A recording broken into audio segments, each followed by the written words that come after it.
U.S. Navy and Army divers recently demonstrated Pilemedic's rapid pile repair capabilities in Pearl Harbor, Hawaii. The demonstration was part of the U.S. Army Corps of Engineers' assessment of pile repair technologies for their ability to swiftly repair damaged structures and shorten repair times from months to days.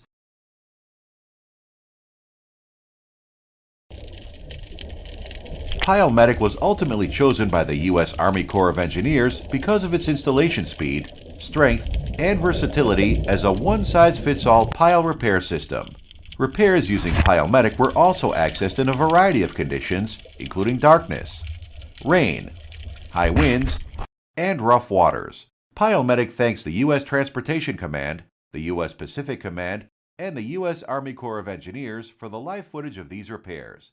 Visit